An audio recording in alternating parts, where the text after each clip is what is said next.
Hi YouTube. Today I'm going to teach you how to make a case for pencils. It looks like this. It's made of vinyl. It has a zipper on top and has a little flap on the front for you to label it with a sticky note, or also as an extra pocket if you need it. It also has a little magnet that's sewn into this square here so that when you put two of these bad boys together, they stick to each other. Now, for this bag that I'm going to make, I learned after the fact that the magnet should actually go on top. I'm going to make it on top. First, I want to talk a little bit about the design process for this bag. So this bag is for my wife, and my wife carries a lot of pens and markers around with her. So the first question that she asked is, well, how big should this bag be? And so what I did is I went around the house and I grabbed a bunch of pens and pencils, the kind that she might carry, and I measured their length. And in the worst case, they were usually maybe about 5 to 5.5 inches, slightly sometimes 6. So I thought, okay, you want a bag that's 6 inches wide. You don't want it to be much longer because that's going to be wasted space. Next, she needed to be able to see inside the bag. So if we go back to the example, this is going to go, there's actually several of these. So this is going to go into her backpack, and she needs to reach in and kind of tell what's inside of each one. So it was important to have a transparent window in the bag. So we needed a bag that was 6 inches wide. So first thing, before you ever go making anything, you should prototype it out of cardboard. So I made a couple of these cardboard prototypes. I cut up some Amazon boxes and then I used duct tape to glue them together. And the next thing you have to do whenever you make anything is plan it out first. Don't just start cutting. And I had to pick a seam allowance. So the piece of fabric that I'm going to cut out, this looks like this, is going to be 6 inches plus 3/8 of an inch plus 3/8 of an inch. We're going to have a seam here. We're going to have a seam here. Same on either side. So the total. Then for the window, so I know that I want the finished window to be 4 inches by 4 inches, but I can't just cut a 4 inch by 4 inch flap because I'm going to need to. I need this little plate here to be folded so that when I sew through it, it reinforces the vinyl, which means that when I was drawing the pattern, or actually when my wife was cutting this pattern out, first you draw a 4-inch box, and then you draw 3/8 inch seam allowance inside, and then you cut around the inside seam allowance. Then you cut a 45-degree, I believe they call these gussets, could be wrong, and then we're going to fold this back and we're going to sew into here. The zipper. So if we look at the built piece, so the way the zipper is going to be attached, the zipper is longer than the top side of the bag, which means that normally when you build a cushion, you cut the boxing pieces to be this length, that length, that length, but I wanted the zipper to go beyond the corner, so that means that these two pieces have to be shorter to account for that. And of course, you need pieces of vinyl, which is kind of hard to show on film, but your transparent vinyl. All right, let's get to sewing. So the first thing we need to do is construct our top and bottom plates. So that means that we're going to take our vinyl and we're going to place it on the inside like this. And we're going to bend this back so that the vinyl ends up sewn inside. Okay, now you can baste this or not. I'm going to choose the baste.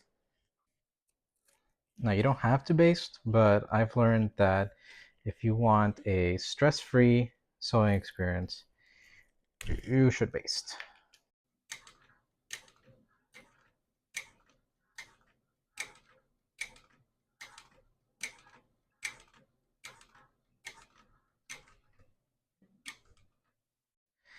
Uh-oh. Uh-oh. Our vinyl is completely off. What happened here? Oh, this is the problem with not basting. Yikes. Let's try to make this look not ugly. So let's just get real close. Lift the foot up. Put it back. And bury the needle. Let's try to make this look not ugly. So we're just going to do a second row of stitches. That's what we're going to do.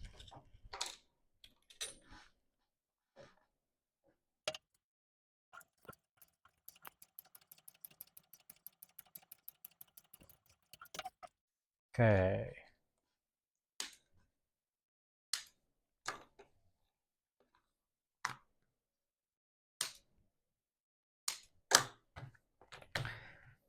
So, does this look ugly?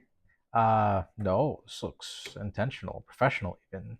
This is the next great American design, in fact. All right, let's do it again. Now this is the side that's going to have a window. So just like we did in the first one, we start by folding the folds back.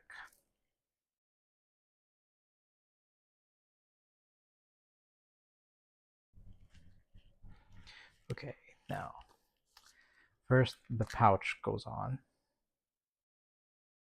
So let's baste the pouch down.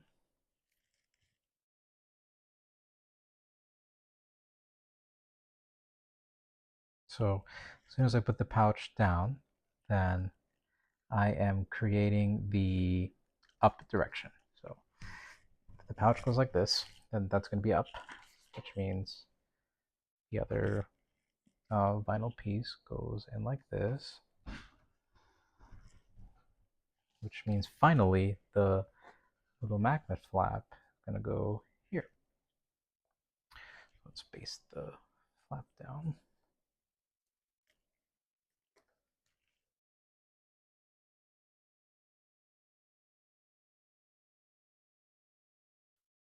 And later on, we'll want to make sure that their stitches are also aligned, but alignment now and alignment later make things a lot easier.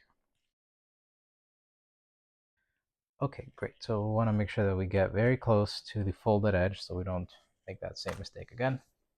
Let's go around. Let's start our top stitch.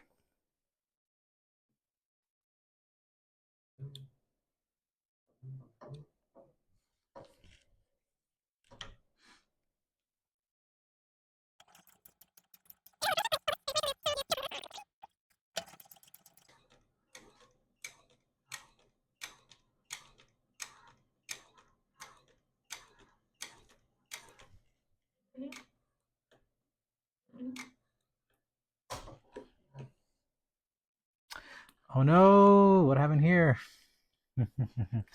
Another problem. Did we run out of bobbin thread? We ran out of bobbin thread. Oh, that's so sad.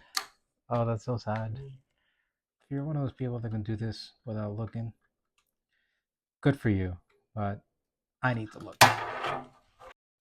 We need to, again, make sure that we don't want to create any additional holes in the vinyl. So we want to sink the needle in a hole that we've already made, just like that.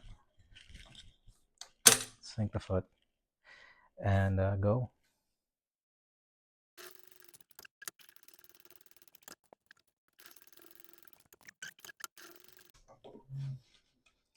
Okay.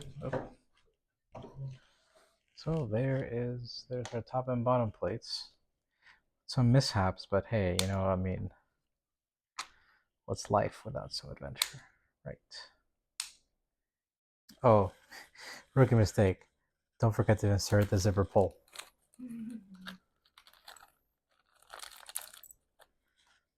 Now, what you're going to want to do is open your zipper, and then you're going to insert your pull. And it's very important that when you do this, you don't misalign the zipper. here. Now, as you may think, oh yeah, no, this looks okay. But if you see here, our fabric is actually misaligned here. So we have to start over. There we go. You can tell it's right because this initial piece of fabric is aligned. Sorry for the bad autofocus. All right, there we go. That is how it should look. I realized later the microphone ran out of battery, so here I'll show you how we made the second bag. We sewed the zipper plaque, then we sewed the boxing pieces to each other.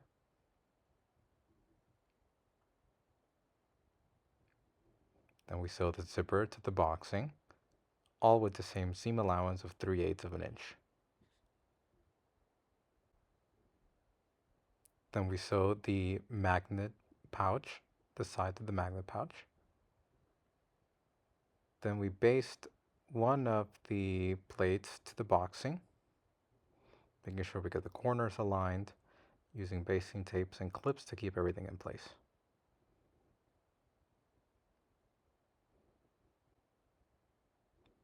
And then we'll just go around the perimeter of the bag,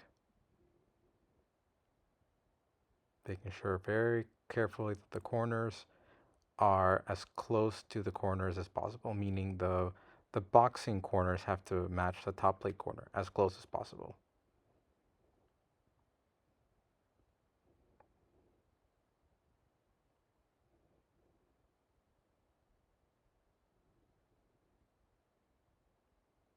You can see I'm using a magnetic seam guide to make sure I maintain 3/8 of an inch when I'm sewing the bag.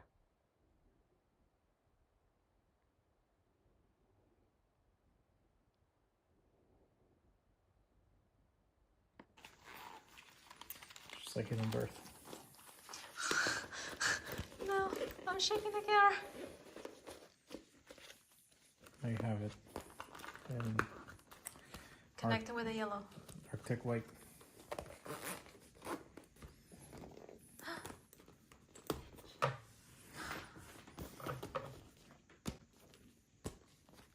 Da-da-da-da. Da-da-da-da. Da-da-da-da. Yeah, the magnets stick to each other. But yeah, in theory, bags will also stick to each other. Da-da-da-da. Da-da-da-da. At least they do when they're standing up.